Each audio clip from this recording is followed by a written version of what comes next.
être rempli de joie. Je ne sais pas pourquoi Dieu m'a demandé de vous exhorter sur ce sujet, mais je crois que Dieu a quelque chose qu'il veut que nous puissions savoir, que nous puissions connaître. Dieu veut nous parler. Pendant que j'étais dans ma chambre, je méditais sur le sujet de ce soir. Il m'a dit, en c'est toujours être rempli de joie. Les hommes l'aident d'être toujours joyeux, d'être toujours joyeux. Mardi passé, je crois que vendredi et dimanche, la semaine passée, dans ce suivi la reconnaissance, l'action de grâce tant jour. Et ce dimanche, c'était la culture du sujet. Et je pense que beaucoup de personnes ont été bénies par ce message. Pour ceux qui n'étaient pas là vendredi, le message sur YouTube, elle est très forte, elle est très puissante.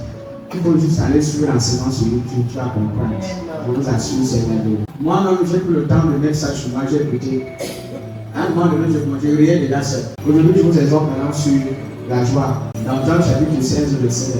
La Bible dit que jusqu'à présent, vous n'avez rien demandé en mon nom.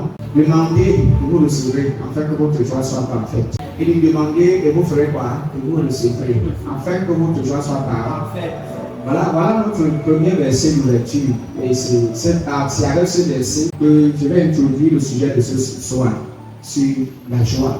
Être toujours joyeux, être régulièrement joyeux, maintenir cette fréquence de joie. Ce passage de Jean 16, 24 nous révèle le désir de notre Père de nous révèle les intentions de notre Dieu nous concernant. Nous voyons Dieu exprimer son désir. Dieu veut que nous soyons joyeux. Que tu vives constamment dans la joie et que tu sois toujours rempli de joie. Vous devez comprendre que la joie, c'est un sujet qui est crucial aux yeux de Dieu. Parce que si le sujet de joie, si la joie n'était pas quelque chose d'important, d'utile pour Dieu, Dieu n'aurait pas dit ça dans Jean. Il n'aurait pas mentionné ça dans le livre de Jean 16. Il dit que jusqu'à maintenant, vous n'avez rien demandé à moi. Demandez.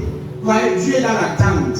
Dieu veut qu'on lui demande. Dieu veut nous satisfaire. Il veut nous combler. Et vous lui demandez et vous recevrez. Alors votre joie sera complète. Il ne parle pas ici d'une petite joie. Il parle d'une joie parfaite. Et ça, c'est son plan, c'est son désir concernant ta vie. Dieu veut une église joyeuse. Dieu veut un peuple qui se réjouit, qui est constamment joyeux. Le contraire de la joie, c'est quoi? C'est le stress, la frustration, la colère. La colère. Le contraire de la joie, c'est l'inquiétude, l'incertitude, la peur. Quand tu n'es pas joyeux, soit tu es effrayé, soit tu es stressé, soit tu es inquiet, soit tu es malheureux. Quand tu n'es pas joyeux, automatiquement il est malheureux, il est frustré, il est triste. Donc Dieu veut une église qui manifeste la joie. Il ne veut pas nous voir dans la tristesse. Il ne veut pas une église incomplète, insatisfaite. Parce que quand vous n'êtes pas joyeux, c'est parce que vos besoins ne sont pas encore comblés. Vous n'êtes pas joyeux, pourquoi? Parce que ce que vous avez demandé à Dieu, vous ne l'avez pas encore reçu. Soit vous n'avez même pas encore demandé quoi que ce soit à Dieu. Dieu dit qu'il faut que vous me demandez quelque chose. Et il dit que si vous demandez quelque chose à mon nom, il dit je vais le faire. Afin que vous soyez complet dans la joie. Ouais, ça c'est Dieu qui révèle son cœur à son peuple. Ça c'est notre Père qui révèle son désir. Il déverse son cœur devant nous. Il dit mes enfants, je souhaite, je désire vous voir toujours joyeux. Comprenez l'église? Donc Dieu ne veut pas te voir triste. Non. La joie, c'est quelque chose de très important dans le royaume de Dieu. C'est un sujet très important. Voyez, les gens à l'église sont constamment tristes. Même quand il y a une blague, ils ne peuvent pas sourire, ils ne peuvent pas rire avec les autres. Pourquoi? Parce que leur conscience, leur mentalité est focalisée sur les choses non achevées. Nous attendons certaines choses de Dieu que nous n'avons même pas encore pris la peine de lui demander. Nous voulons que Dieu fasse certaines choses pour nous, alors que Dieu te dit, ce que tu attends de moi là, tu dois le demander. Dans la prière, tu dois demander. Et jusqu'à maintenant, jusqu'à maintenant, Dieu attend. Dieu est dans l'attente. Il dit jusqu'à maintenant.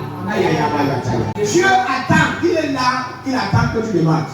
Il n'est pas encore parti, il n'est pas loin de toi, il est là, il attend. Tant que tu n'ouvres pas ta bouche et que tu places une demande conséquente, tu ne recevras à ce moment rien. Et Dieu dit demande à mon nom. Il n'a pas dit demande au nom de ton ancêtre, ni au nom de ta copine, ni au nom de ton mari. Il demande à mon nom. Et Père, il parle ici le nom de Jésus-Christ. Le nom de Jésus. Dis Père, je te demande la joie. Père, je te demande le mariage. Je te demande. Il y a des temps où tu dois demander à ton Père. Parce qu'il n'est pas chiche.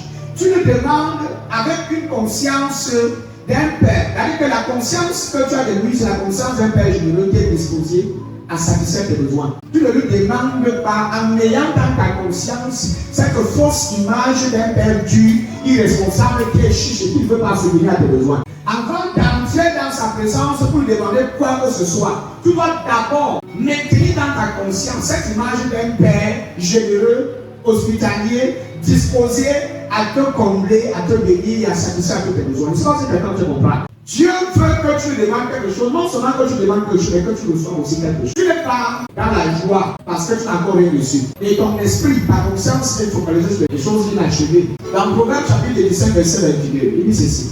Un cœur joyeux apporte la guérison à la foi au corps et à l'âme. Voilà, regardez, c'est quelques avantages de la joie. Vas-y. Il dit un cœur joyeux est un bon remède. Vous comprenez? Oh my God. Un cœur joyeux est un bon remède. Mais un esprit abattu dessèche les os. Donc tu comprends que le manque de joie dans ta vie peut amener la maladie dans ton corps. La joie, c'est un remède pour ta santé. Est-ce que tu comprends? C'est un remède pour tes émotions. Pourquoi certains gens sont stressés, déprimés, ils sont parfois sur le point de se suicider, c'est parce qu'ils manquent la joie. En fait, le problème que tu as, ce n'est pas un problème de médicaments. Ce n'est même pas un problème de rapport médicaux, ni un problème de soins médicaux. Tu as un problème de joie, tu es triste. Et parce que tu maintiens dans ta conscience certaines choses inachevées, certains sujets que tu n'as pas encore obtenus, tu n'es pas encore accompli. Il y a certaines choses que tu attends encore. Et à cause de ça, tu es constamment stressé, déprimé et ça te rend malade.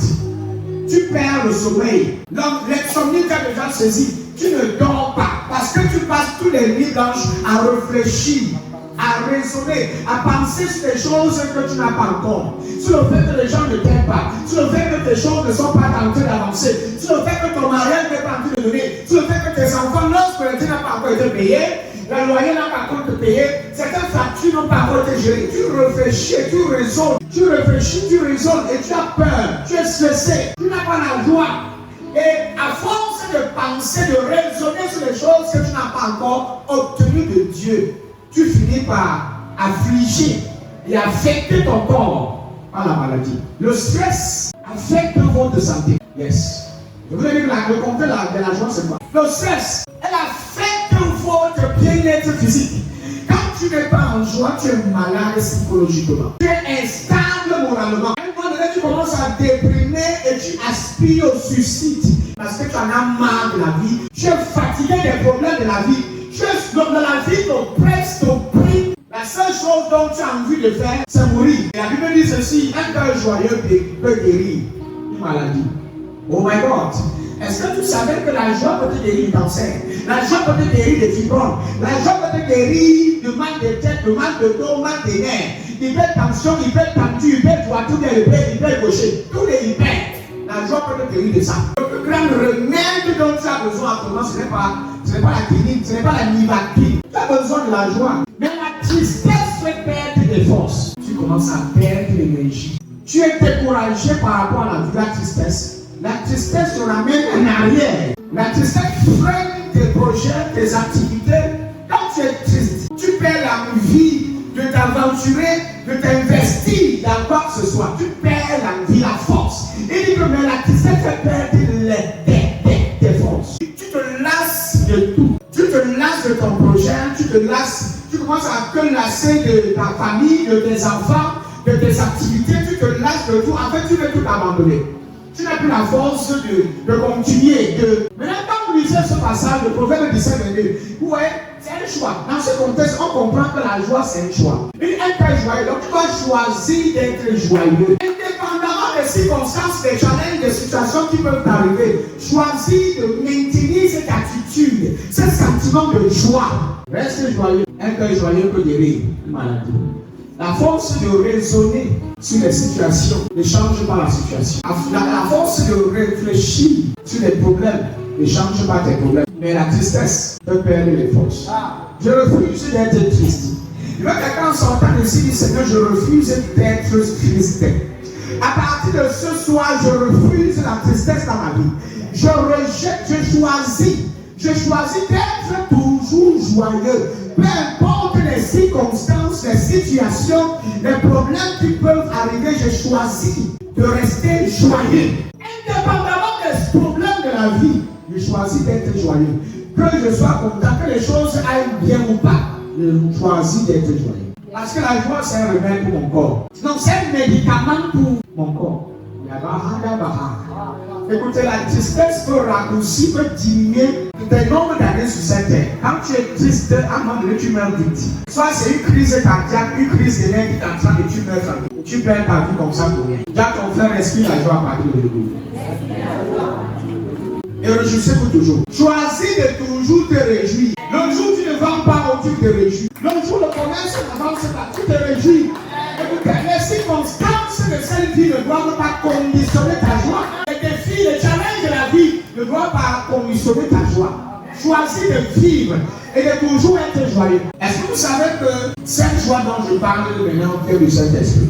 Parce que la beauté de cette réalité est que notre joie vient du Saint-Esprit.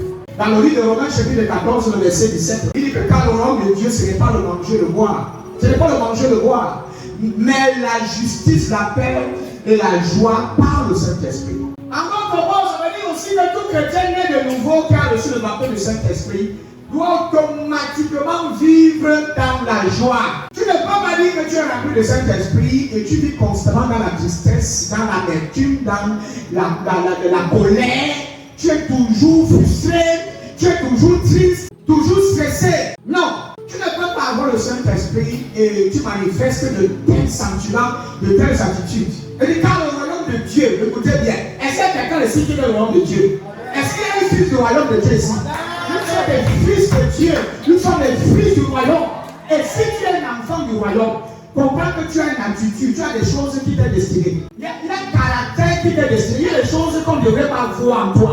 Il y a des comportements qu'on ne devrait pas te voir manifester en fait. Yes. Car le royaume de Dieu, ce n'est pas le manger et le boire, mais la justice, la paix et la joie par le Saint-Esprit. Voilà en fait, faut que quand on te voit là dehors, il faut qu'on voit avoir la paix et la joie. La justice, la paix et la joie. Quand tu entres quelque part, que les gens ressentent cette présence de paix et de joie. Et les gens, quand ils sont quelque part, les gens commencent à être tristes pour eux. Parce que dans ton visage, c'est l'amertume qui se présente sur ton visage. Il faut qu'on sente que ça ne va pas. Il faut qu'on sente que tu es en train de mourir. Il faut qu'on perçoive que vraiment ta vie est dure. Tu es déjà sur le point même de succomber. Yeah. Il faut que tu attires l'attention de tout le monde sur le fait que tu es malheureux. Tu présentes une image de quelqu'un qui n'a jamais mangé, qui n'a jamais vécu, qui n'a jamais eu quelque chose dans la vie. Est-ce que tu as besoin d'être comme ça? Tu es un père et tu appartiens à un royaume. Et ce royaume a ses principes. Ce royaume a son caractère. Ce royaume a ses atouts. Ce royaume a ses attributs. Nous avons notre style de vie. La justice, la joie et la paix. Ça, c'est qui nous sommes. Indépendamment des circonstances du vent et des tempêtes qui peuvent arriver, nous sommes toujours en paix et dans la joie. Par le Saint-Esprit. C'est pour dire que ça ne vient pas de toi. Le Saint-Esprit qui vit en toi produit cette joie. Il produit cette paix, le shalom de Dieu. Le mot joie en grec veut dire ilastérion. C'est-à-dire un cœur débordant d'allégresse, un cœur débordant de paix, de rire. La joie, c'est une expression. On ne pense pas à la joie, on exprime sa joie. On rit. Quand tu es joyeux, on voit dedans. Tu es ému, tu es heureux, tu ris. C'est les gens qui rient à toute occasion parce qu'ils sont même bêtes. Ils rient pour rien. Parce que son cœur déborde. En effet, le royaume de Dieu n'est pas une question de nourriture. Ouais, ce n'est pas une question de nourriture et de boisson. Donc, le royaume de Dieu n'est pas une question de lui sauter de la viande lui donner avec le bonbon. Ce n'est pas la punaise et la tentoire. Ce n'est pas le jus, ce n'est pas la grenadine. De manière dramatique et simple. Le royaume de Dieu, c'est la justice, l'équité de Dieu. C'est la paix et la joie donnée par le Saint-Esprit. Donnée par qui? On va lui donner, c'est lui qui te donne. Parfois, les gens te demandent pourquoi tu es toujours joyeux comme ça, le Saint-Esprit. Pourquoi tu es toujours souriant comme ça, le Saint-Esprit? Et on me pose après la question, non, là où je sors, d'où je vis, d'où je suis implanté chez nous, on est toujours comme ça. Dans ma famille, la famille d'où je proviens, chez nous là, nous sommes toujours joyeux. La joie, c'est une affaire sérieuse pour Dieu. C'est une affaire sérieuse. Quand ton frère, je suis joyeux. Et nous sommes pleins de joie même face à l'adversité. Face aux persécutions, nous sommes toujours joyeux. Face aux persécutions, ne cherchons pas à nous justifier. Nous restons en joie. Ne serons pas à nous à vouloir sauver notre réputation. Dieu veille sur notre réputation. Amen. Les gens nous persécutent, nous sommes joyeux. Les gens cherchent à nous nuire, nous sommes joyeux. Face à l'adversité, nous sommes toujours joyeux. Ça, c'est notre attitude. Ça, c'est notre style de vie. Jacques 1, mon fils. Il dit, mes frères, regardez comme un sujet de quoi? De joie. Comme un sujet de quoi, église? De joie. Regardez comme un sujet de joie complète. Ouais, le mot complet revient encore ici, n'est-ce pas? Comme un sujet de joie complète, les diverses épreuves auxquelles vous pouvez être exposés. Oh, yeah. Tu regardes tes problèmes comme un sujet de joie. Quand les problèmes arrivent, il voici l'occasion pour me réjouir. Ils vont enfin trouver un sujet qui peut me faire réjouir, qui peut m'amener à me réjouir. Et dit regardez. Quand le mot regardez comme ici, il dit regardez. Regardez comme un sujet de joie complète. La joie, la véritable joie, se trouve dans l'adversité. La vraie joie, c'est quand tu es dans le problème et puis tu es content. Oh, ce n'est pas quand tu es satisfait. Ce n'est pas quand tu es comblé complètement. Ce n'est pas seulement ça. La vraie joie du Saint-Esprit, c'est que tu es un joyeux même quand tu vas mal. Tu es joyeux quand tu es comblé et tu es toujours joyeux même quand tu vas. Voilà, c'est ça que j'essaie un peu de vous communiquer. Tu es joyeux quand tu es satisfait complet. Et même quand tu n'es même pas complet. Quand tu n'es pas satisfait, tu es toujours joyeux. Et le diable n'aime pas les choses comme ça. Oh my God, mes frères, regardez comme, et mes frères et mes sœurs chrétiens. Par exemple, c'est des gens qui n'a pas oublié les frères là. Moi aussi, mes sœurs. Pourquoi un frère dit, les sœurs ne disent pas que, alléluia. Quand les sœurs ne disent pas qu'on a souvent parlé aux frères, et à nous alors. Ce n'est pas notre affaire, ça concerne les frères de l'église. Nous, les gens doivent rester tristes, frustrés et colériques. Non! Mes frères et mes sœurs chrétiens, quand vous rencontrez des difficultés de toutes sortes, soyez très heureux. Vous voyez ce que Dieu dit ici? Dieu dit qu'il ne faut pas pleurer. Dieu dit qu'il ne faut pas te lamenter. Il dit ne soyez pas tristes. Au contraire, quand vous êtes face à certaines difficultés, saisissez ça comme une occasion, comme une opportunité pour vous réjouir. Pour être heureux. Pour être heureux. Ouais. Le bonheur et la joie marchent ensemble.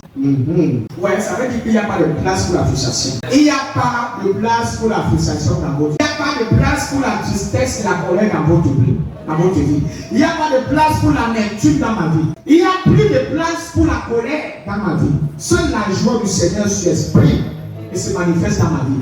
Il n'y a plus la place à la colère. Il n'y a plus de place à la tristesse et à la frustration dans ma vie. À partir d'aujourd'hui. Désormais, c'est la joie du Seigneur. La joie du Seigneur. La joie du Seigneur. La joie du Seigneur. Cette joie s'exprime et se manifeste au travers de moi. Il faut que tu arrives à un niveau quand les gens te regardent, quand les gens te voient, ils voient la joie. Et une joie indicible et pleine de gloire. Une grande joie. Quand les gens te regardent, on voit la joie. Au marché, on voit la joie. Dans ton ménage, on voit la joie. Quand les gens te rendent visite, on voit comment tu es en joie. Tu es toujours joyeux. Partout tu entres, c'est la joie. Il y a quelque chose que la Bible nous enseigne au sujet des enfants d'Israël. Prenons rapidement Néhémie, chapitre 12, verset 43. Ça, c'est l'histoire des enfants. La Bible que la joie de ce peuple vit en temps de louange. C'est-à-dire que pour eux, leur niveau était trop grave. Leur niveau de joie, de réjouissance, de bonheur a affecté. C'était au niveau où on les entendait rire de loin. C'est-à-dire que tu riais ici, on les entendait peut-être à Krivi. On les entendait là-bas à Yaoundé. On les entendait à Bonabéry, ils rient, la joie débordait. Et on offrit ce jour-là de nombreux sacrifices. Et on se livra aux réjouissances. Ouais. Et on se livra aux réjouissances. Car Dieu avait donné au peuple un grand sujet de joie. Les femmes et les enfants se réjouirent aussi. Et les cris de joie, quelqu'un dit les cris de joie. Vraiment, c'est une expression. Et les cris de joie de Jérusalem furent entendus de loin. Entendus de où? Et les cris de Jérusalem furent entendus au loin. Au loin. On n'a pas d'écrit. Ça veut dire qu'on va y avoir des gens entendus. On a dit au loin. On n'a pas dit que c'était limité, c'était loin. Écoute, à partir de ce soir, ta joie va affecter la vie de quelqu'un. La façon dont tu vas te réjouir, les gens seront dérangés. Les gens vont entendre tes cris de joie. Les gens vont entendre tes cris de réjouissance. In the name of Jesus. Tout ce qui t'empêche de te réjouir toute ta vie. Le stress toute ta vie. La sorte toute ta vie. La honte toute ta vie. La colère toute ta vie. L'incertitude toute ta vie. Reçois la joie. Reçois la joie. Reçois la joie. Reçois la joie. Bientôt ils vont entendre mes cris de joie.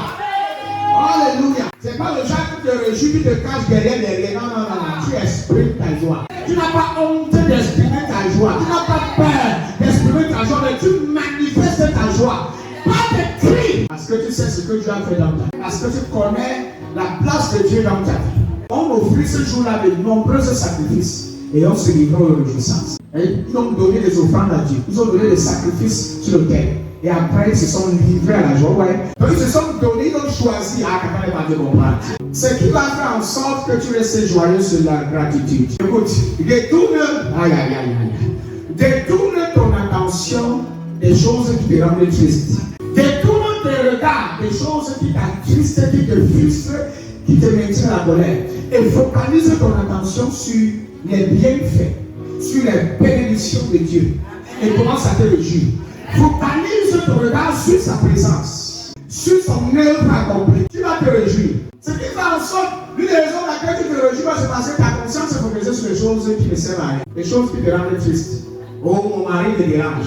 Oh, mon mari, il a changé. Oh, mes enfants sont devenus bizarres. Oh, mes activités ne donnent pas. Oh, ma vie, c'est ça qui te rend triste. C'est parce que toute ton attention est focalisée sur les choses qui ne fonctionnent pas. Et ça fait en sorte que tu ignores, tu méprises et tu sous-estimes toutes les grâces, toutes les faveurs de Dieu dans ta vie. Détourne ton attention des choses qui ne sont pas encore arrivées. Focalise-toi sur la grâce de Dieu.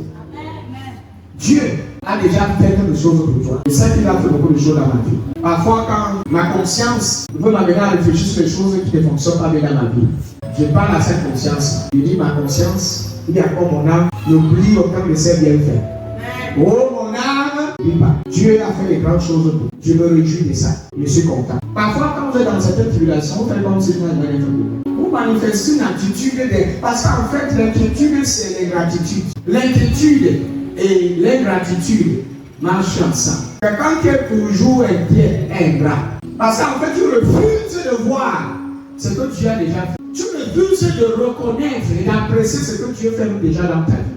Tu choisis de focaliser toute ton attention, ton énergie sur des choses que tu considères comme n'étant pas encore faites, ni accomplies par Dieu. Je parle à quelqu'un ici.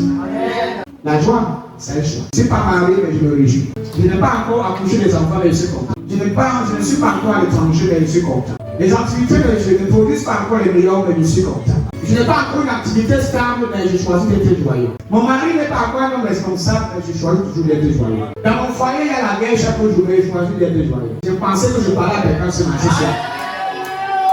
Il y a vu que les femmes et les enfants se réjouissent aussi. Il écrit les joies de Jérusalem furent entendues de loin. Leur joie s'est fait entendre au loin. Leur joie s'est fait entendre au loin. Cela nous fait comprendre quoi? Que la joie est expressive. La joie comment?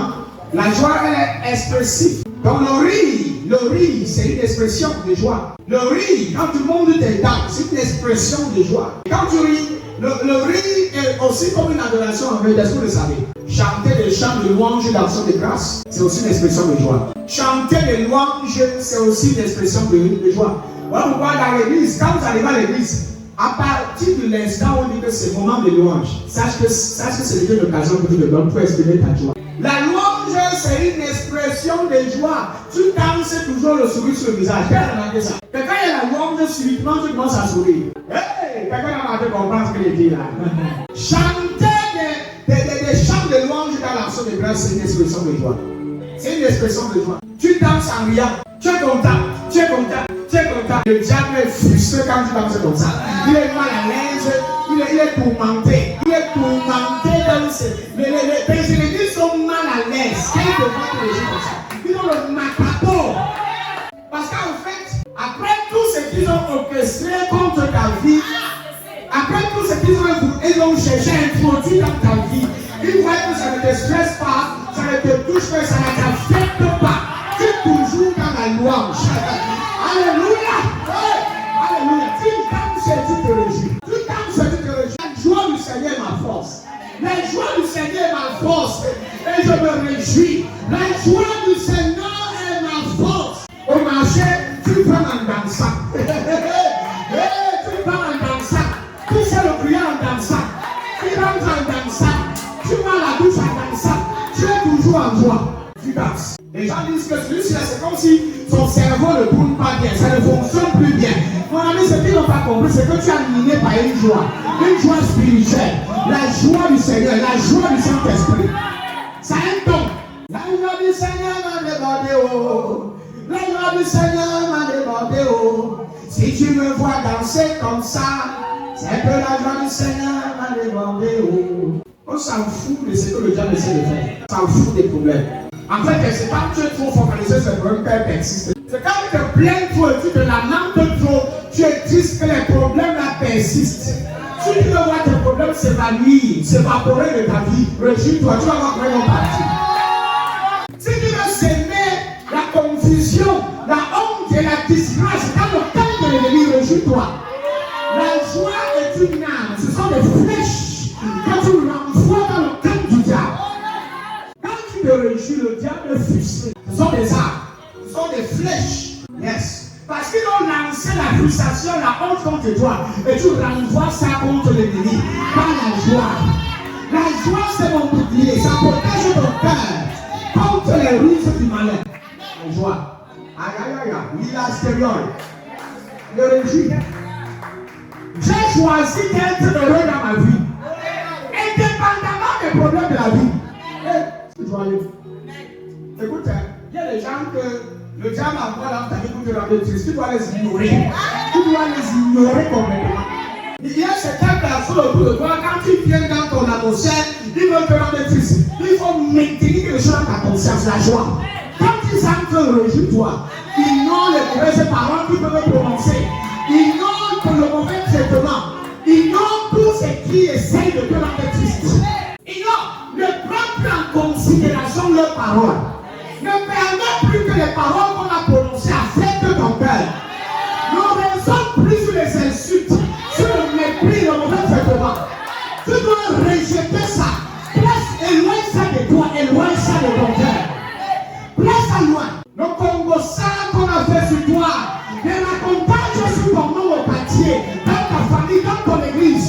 Tu dois le mettre de côté et te réjouir. Ne cherche pas à te justifier et à prouver un point et à prouver quelque chose à qui que ce soit.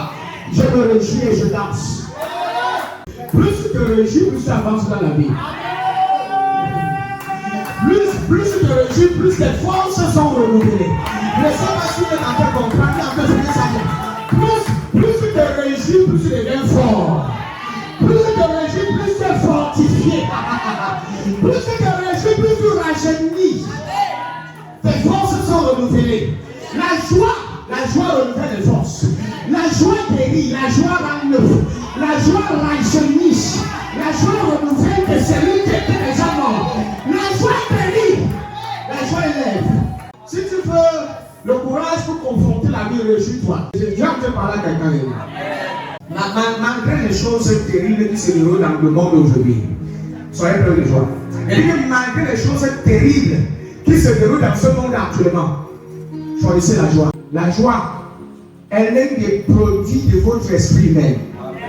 Vous le créez en Christ. C'est l'un des produits de votre esprit même recréé. Il y a 5 produits. Choisissez d'être toujours joyeux tous les jours. Tous les jours, tous les jours. Écoutez, je dis que je choisis d'être joyeux tous les jours. Choisis ça. Ouais. Pourquoi tu ne vas pas bien? C'est parce que tu vas t'asseoir devant ton problème comme toi triste. Et le visage va plier la chasse dans les diables. Parce qu'à un moment donné, tu deviens comme un zombie. Tu intimides les gens avec ton visage frustré. Les gens ont peur d'aborder. Les gens ont peur d'entrer dans tes sentiments. Parce que rien que ton visage, rien quand tu regardes dans les yeux, on a peur. On a peur. On peut te chiffrer pour rien. Non. Est-ce que vous avez remarqué quand vous sentez quelqu'un que vous êtes joyeux, les gens viennent vers vous là. Vous êtes accessible. Les gens se sentent libres et à l'aise dans ta présence. Ils sont libres de parler, de s'exprimer. Quand tu as un visage plié, comme le zombie, comme une mort, comme les morts ressuscités. Quand tu es sérieux, il est content. Quand tu es fier, il est joyeux. Le visage est vieux. C'est comme ça que tu vieillis vite, tu commences à avoir des rides. Parce qu'en fait, tu penses qu'en fouillant le visage, tu vas attirer l'attention des bienfaiteurs vers toi. Au contraire, tu les chasses. Tu penses qu'en fouillant le visage, tu vas attirer la pitié des gens. Tu vas attirer la compassion des hommes autour de toi, après de toi. En fouillant ce visage, tu es en train d'exprimer ton inquiétude. Tu exprimes ton manque de confiance envers Dieu. Tu exprimes ton manque de confiance. Tu n'as pas confiance en Dieu. C'est une évidence que tu n'as pas confiance à ton Créateur. Je me réjouis. Ça, c'est que la joie, frère. Tu sais ce que c'est que la joie? La joie, c'est la confiance. Se réjouir au milieu des circonstances, c'est une évidence de la foi. Et c'est une preuve que tu as foi en Dieu et tu as confiance en Dieu. Parce que malgré les tempêtes, tu es content. Malgré les persécutions, tu es joyeux. C'est déjà une évidence qui prouve que tu as confiance à ton Dieu. C'est pourquoi je me réjouis. La joie, c'est un signe de victoire. Ça montre que tu es toujours dessus. Ça prouve que ça montre que tu n'es pas vaincu et tu n'es pas failli. Tu n'es pas désavantagé. Tu es toujours à la hauteur. Tu es toujours dans le ciel de gagner. La joie, c'est un signe de victoire. C'est un signe de triomphe. La joie, c'est le signe de la prospérité. C'est l'évidence que les choses iront bien dans ta vie. La joie, c'est une évidence que j'ai foi en Dieu et je n'ai pas peur du lendemain.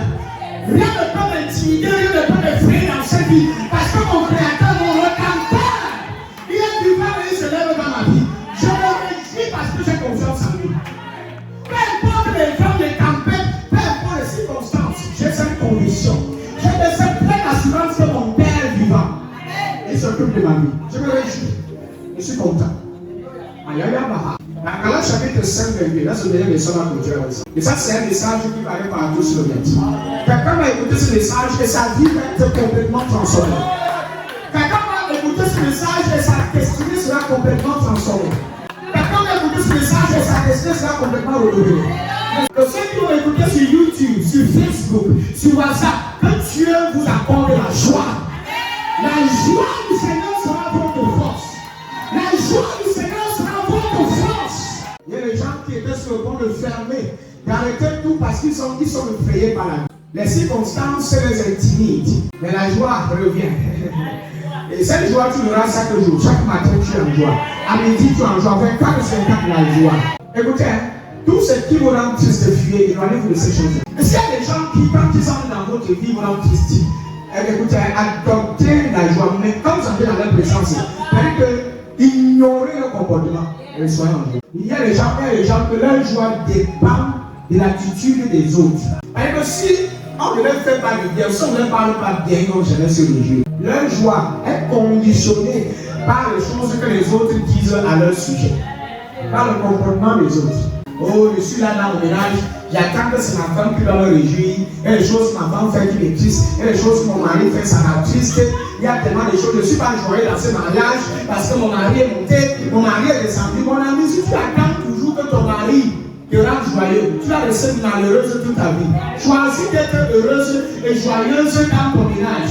Indépendamment du comportement de ton mari, choisis d'être en paix et d'être heureux. Qui se comporte bien ou mal, choisis d'être heureuse. Et tu vas vivre longtemps sur la terre. N'attrape pas les maladies de cancer et des nerfs. Le fruit de l'esprit, c'est quoi? L'amour, la joie, la paix, la patience, la bonté, la dignité, la fidélité, la douceur et la tempérance. Le fruit de l'esprit, c'est la joie. Le chrétien, l'église est toujours triste, toujours bizarre. Mon ami, tu as cette évidence que tu n'es pas encore un peu de Saint-Esprit. C'est déjà une preuve que you are not filled with the Holy Spirit. You need the Holy Spirit. When you are baptized by the Holy Spirit, you are filled with all those fruits of the Spirit. And one of those fruits of the Spirit is the joy. La joie. L'inastioriole. La joie du Seigneur. Seigneur, donne-moi Seigneur. Mettez-vous sur le pied, on va prier. Moi, je suis exubérant de louanges, exprimant une joie indescriptible et pleine de gloire, parce que la joie du Seigneur est ma force. Ma joie est indépendante des circonstances.